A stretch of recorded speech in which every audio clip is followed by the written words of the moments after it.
sabar. Bukan nggak kebagian, udah nyampe depan, nggak boleh di stop kan? Kalau begini nggak usah dikasih kupon begini. Orang tua Mahesa Junaidi dan Rizky Syaputra tak pernah menyangka pesta sembako di pusat ibu kota berakhir duka. Nahas menghampiri kedua bocah berusia 10 dan 12 tahun itu saat acara bagi sembako Sabtu 28 April lalu berujung ricuh. Kronologi kejadian anak saya sama kendaraan saya hilang di mana, kan saya juga kendaraan hilang. Lagi nyari anak saya berangkat, orang tua tidak tahu. Saya kerja, mamanya ke rumah sakit. Kalau harapan dari keluarga sendiri gimana? Kalau saya sudah ikhlas, sama istri juga sama keluarga besar sudah mengikhlaskan. Mungkin ini memang jalan Allah ya kan, sudah takdir anak saya. Nggak taunya dari belakang ada orang banyak, ngedorong saya nih, pada dorong-dorongan. Nah Rizky jatuh.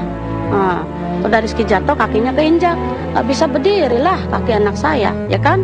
Akhirnya saya angkat, saya pinggirin ke bawah pohon di sana. Saya minta tolong sama orang di situ. Mas, minta tolong dong, anak saya ini kejang. Ya, pas udah yang mau kelima orang, baru dia bilang apa?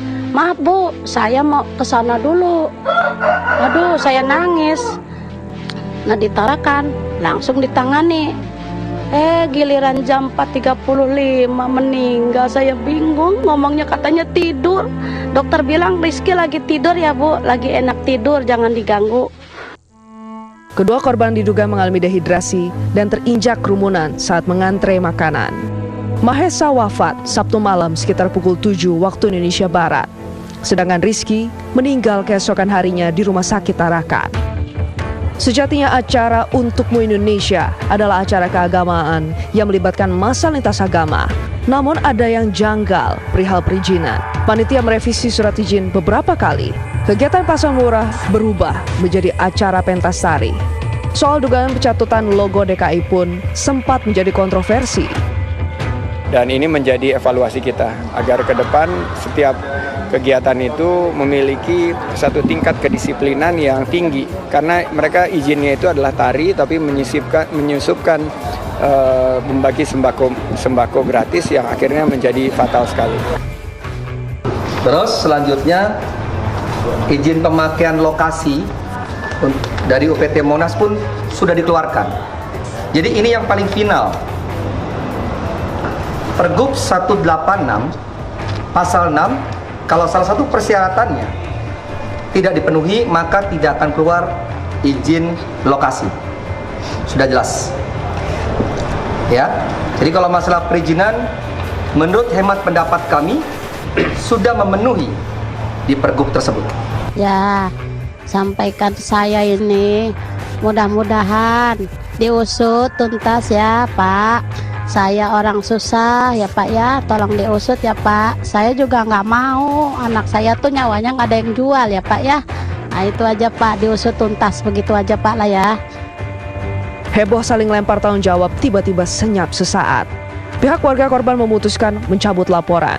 Namun yang mengejutkan, kuasa hukum keluarga korban tak dilibatkan dalam proses perdamaian 5 Mei silam.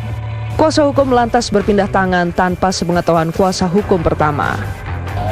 Sama saya aja ya, karena ibu udah kecapean. Kalau yang dituntut si ibu dengan kami ini, dia justru menghilangkan tuntutan. Karena si ibu ini telah mengikhlaskan, dia merasa ini sebagai sebuah takdir dari Allah Subhanahu Wa Taala. Oleh karenanya dia pun telah menerima permintaan damai, berislah gitu ya dengan pihak sana. Jadi justru ke sini menghilangkan tuntutan yang semula diajukan gitu loh. Meski sempat membantah perihal keterkaitan kematian 2 bocah dengan acara pembagian sembako, pihak kepolisian akan terus melakukan penyelidikan. Ketua Panitia Untukmu Indonesia, Dev Susanto kemarin memenuhi panggilan pihak berwajib. Kejadian yang di Monas ya, itu penyidik ya masih berjalan melakukan penyidikan dan kita nanti akan mengetahui secara komprehensif seperti apa. Ibunda Rizky Syaputra, Komaria, mengaku lelah. Ia memilih pasrah dan menyerah pada tuntutannya. Demikian luas hati seorang ibu. Ia memilih ikhlas atas tragedi di Monas yang telah merampas nyawa buah hatinya. Namun Isla Ibu Komaria menyisakan sejumlah tanda tanya. Ada apa sebenarnya di balik ikhlas sang ibunda?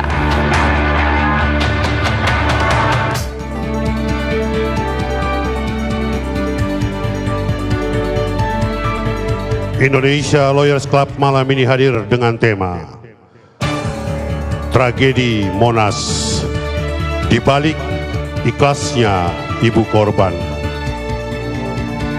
dengan narasumber mantan pengacara keluarga korban M. Fayyad, Wakil Ketua DPRD DKI Jakarta M. Taufik, pengamat politik Rocky Gerung, budayawan Ridwan Saidi,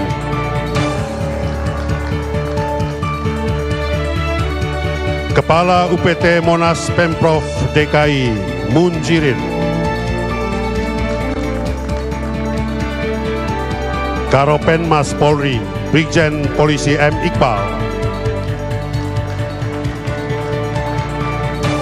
Kabid Humas Polda Metro Jaya Kombes Polisi Argo Yuwono, Dirut RSUD Tarakan Togi Asman Sinaga, pengacara Forum Untukmu Indonesia Martin Luki, pengacara Forum Untukmu Indonesia Henry Indraguna, anggota Komisi Hukum DPR RI fraksi PDIP Masinton Pasaribu, anggota DPRD DKI Jakarta Bestari Barus, pengacara keluarga korban Irfan Iskandar, Ibu almarhum M. Rizky Saputra Komaria, kakak kandung almarhum Rizky Saputra M. Adi Ashkari, Ketua RT Sujiwanto. Hadirin pemirsa, inilah Presiden Indonesia Lawyers Club, Karni Ilyas.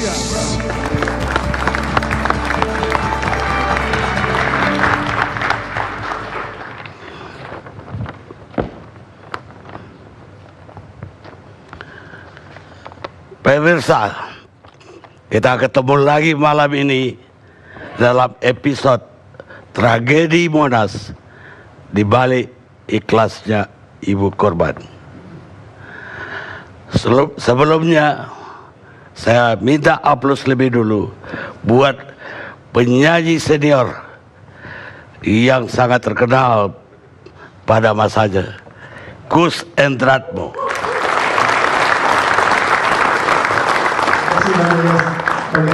Ya, sama-sama.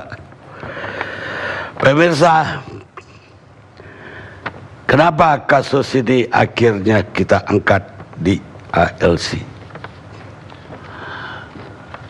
Saya teringat dengan buku Blood Trial karangan Hakim Gerard Senidi dan Christine.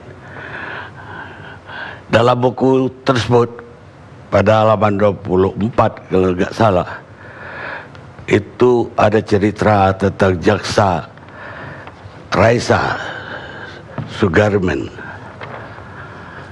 Raisa itu jaksa yang selalu menuntut peristiwa pembunuhan. Dia membayangkan dirinya mewakili korban-korban pembunuhan yang tidak lagi bisa bercerita tentang dirinya. Korban-korban pembunuhan yang diam dan beku. Dan pembunuhan seperti itu, kematian seperti itu bagi Risa tidak bisa dibiarkan tanpa ada yang berbicara, tanpa ada yang mengenang. Karena itu dia selalu tampil untuk menuntut perkara pembunuhan. Kematian dua anak Rizky dan Maesa 13 dan 10 tahun bukan karena pembunuhan, tapi kematiannya karena tragedi, yaitu rebutan sembako atau antrian sembako di Monas. Kedua anak yang tak berdosa tersebut tentulah tidak akan ikut antri bersama ratusan ribu orang dewasa lainnya kalau dia adalah anak dari orang yang berkecukupan. Tapi keduanya adalah anak dari orang tua yang tak berpunya. Kemiskinan adalah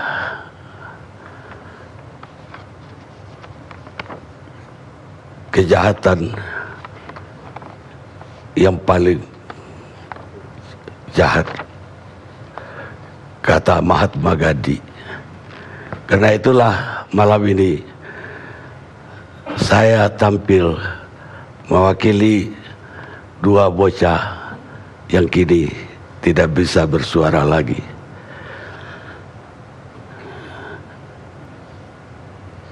Untuk pertama saya tentu akan bertanya kepada ibu korban. Ibu korban minggu lalu sempat kami undang ke TV One untuk diwawancarai di TV One. Dan malam itu beliau sangat menyesalkan apa yang terjadi dan bahkan berkali-kali minta supaya panitia dituntut. Tapi menarik, hari terakhir kita dengar ibu korban malah mencabut pengaduannya ke polisi. Mungkin ibu korban, ibu Komariah, bisa menceritakan apa sebenarnya yang terjadi.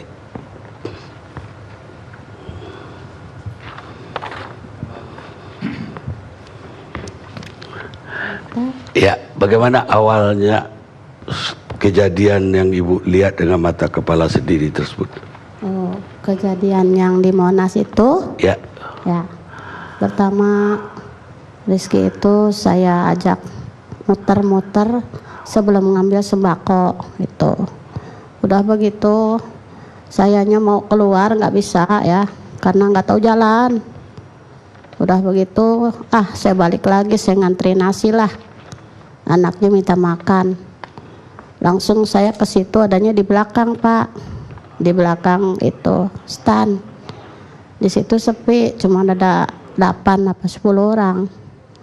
Sudah begitu saya ngantri situ, nggak taunya di belakang ada orang banyak, rombongan itu. Sudah begitu saya kedorong dari belakang, anak saya masih saya bisa pegang. Itu ibu bukan antri beras ya? Nah, tapi antri untuk saya makan. mau ngantri makan karena anak saya minta makan. Itu akhirnya saya ngantri situ di belakang. Ada orang gerombolan situ banyak, saya kedorong. Nah, saya udah kedorong, anak saya pegang kan nggak jatuh. Dari depan main dorong aja, jatuh anak saya. Udah begitu, anak saya udah jatuh begitu, orangnya bilang, lu ngapain lu ngantri-ngantri bawa anak kecil gitu. Saya bilang, saya mau makan anak saya, emang nggak boleh. Boleh lah, tapi lu aja ngantri anakku jangan gitu. Udah gitu, iyalah. Udah gitu anak saya udah jatuh, keinjak. Nah keinjak langsung saya dorong orang Langsung ke depan saya dorong lagi, takut keinjak, semua nginjak anak saya, tapi saya nggak mau, saya angkat. Udah saya angkat, saya amanin di bawah pohon, saya duduk di situ. Nah udah begitu anak saya kejang.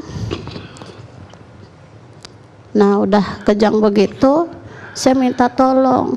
Ada berdarah atau apa enggak? Enggak, cuma muntah-muntah. Muntah-muntah. Iya, saya minta tolong sama di situ orang, nggak ada yang nolong. Panitia? Nggak ada. Nah terus ada seorang abri lewat. Ibu itu teriak, "Pak, tolongin anak ibu ini, Pak. Lagi kejang, Pak, tolong." Langsung sama dia dibawa.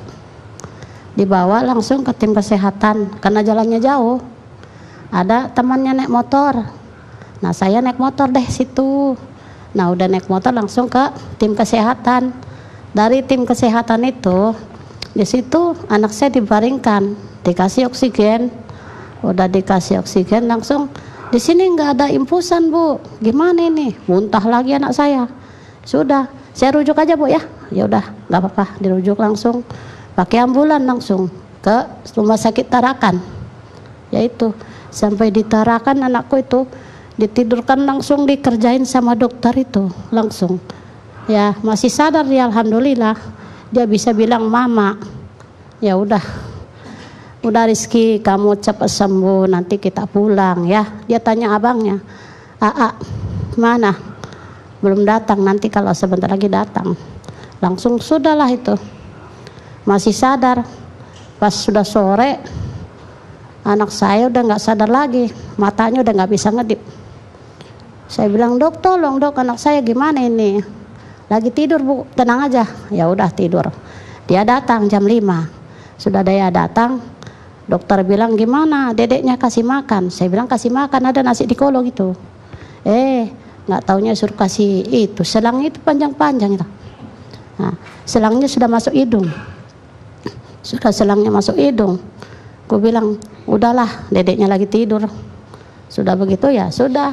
Langsung dikerjain lagi, masuk lagi selang dari mulut. Saya ngelihat nggak tega saya. Saya pingsan terus di situ, ada berapa kali saya pingsan. Udah saya nggak tega lah. Akhirnya jam 2 malam dipindahkan itu si Rizky ke ruang picu. Nah, sudah di ruang picu, sudah tuh kata dokter, "Udah Bu, tenang aja, Rizky-nya sudah bisa melek." Meleknya nggak ngedip-ngedip. Akhirnya udah tuh saya baca-baca terus ya ayat suci Al-Quran itu saya. Udah pas jam 4 pagi saya dipanggil. "Ada apa Dok?" "Sini Bu."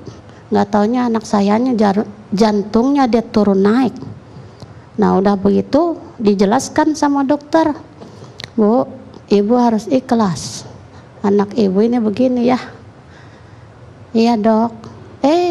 Jam 4.35 meninggal anak saya. Ya itulah, saya sedih Pak. Bagaimana ya? Udah Pak.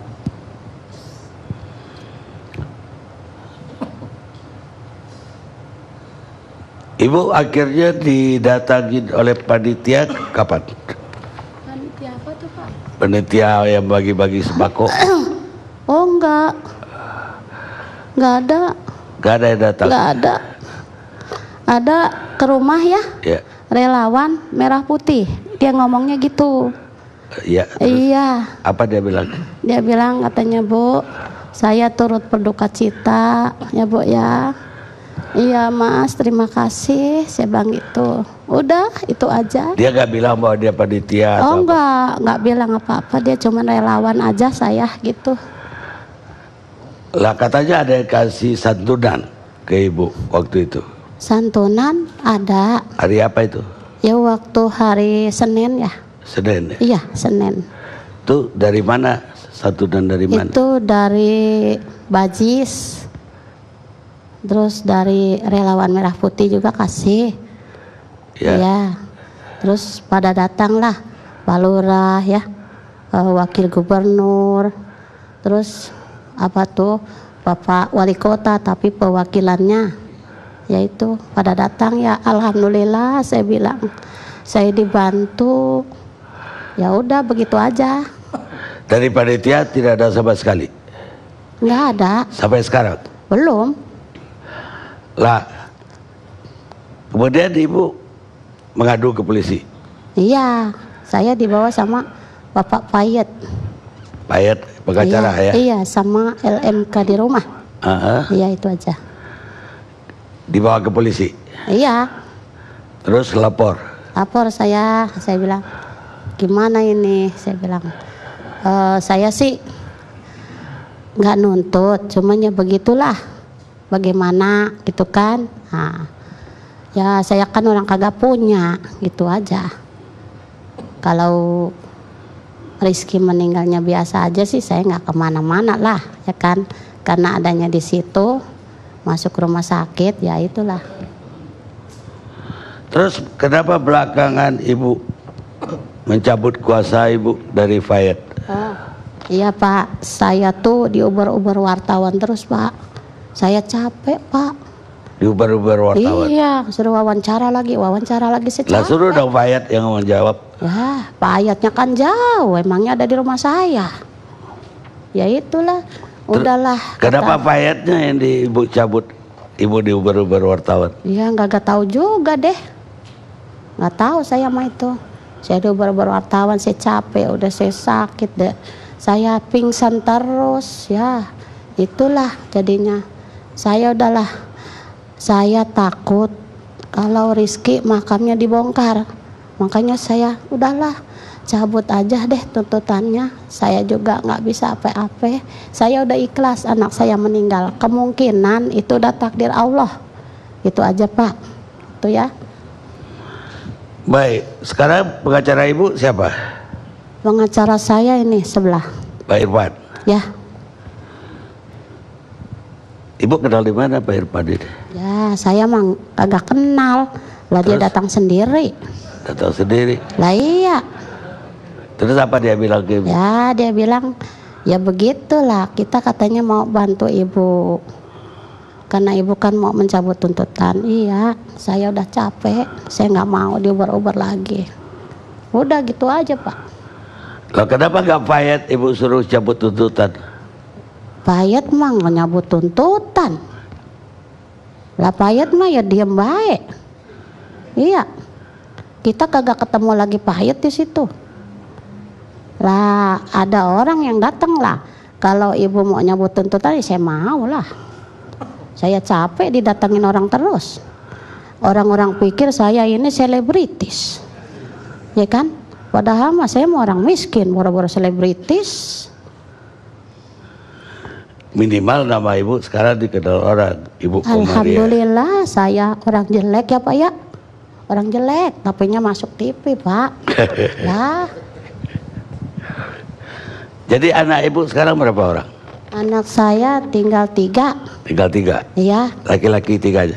Lelaki 2 nih, adik sama dedek. Sama Rizky kan udah nggak ada. Yang satunya perempuan di Tambun. Lah suami Ibu baru meninggal? Suami saya meninggal udah 7 bulan. 7 bulan yang lalu? Iya. Lah Ibu bagaimana ngidupin anak-anak ini sekarang? Ya saya mah mulung Pak. Mulung botol. Botol aqua. Iya, saya mulung aja dah. Nggak maling ini Pak ya. Halal itu mah Pak. Baik Bu, mungkin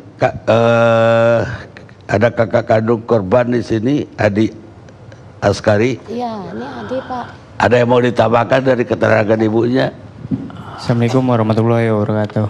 Waalaikumsalam. Mohon maaf juga, ibu saya tidak bisa lama-lama di sini Pak ya. Ya nggak apa-apa. Dikarenakan ibu saya juga lagi sakit. Ya. Dan saya juga berterima kasih untuk Bapak Irfan dan Bapak Adwin.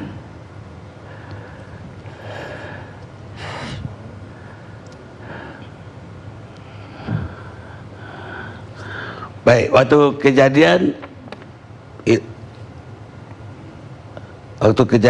Adi ada di mana? Kalau waktu kejadian saya tidak ada di TKP Pak. Adanya di mana? Saya lagi di kerjaan. Adi kerja apa? Saya sebagai OB. OB? Iya. Di kantor? Di PT Baja Mandiri Sejahtera Jaya. Jadi baru tahu kapan setelah selesai kerja? Baru taunya sekitar jam 1-an. 1 siang? Iya, itu dapat SMS dari ibu. Terus adik langsung pulang? Langsung jemput ibu ke Monas. Tapi di Monas udah tidak ketemu. Nggak ketemu? Tidak ketemu. Terus dikasih tahu ke rumah sakit? Dikasih tahu lagi sama orang lagi, ditelepon bahwa adik saya ada di rumah sakit Tarakan.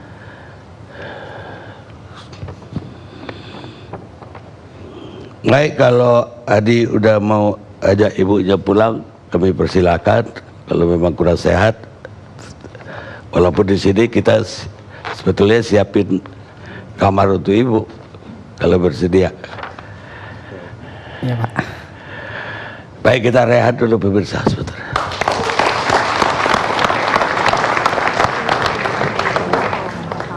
Pihak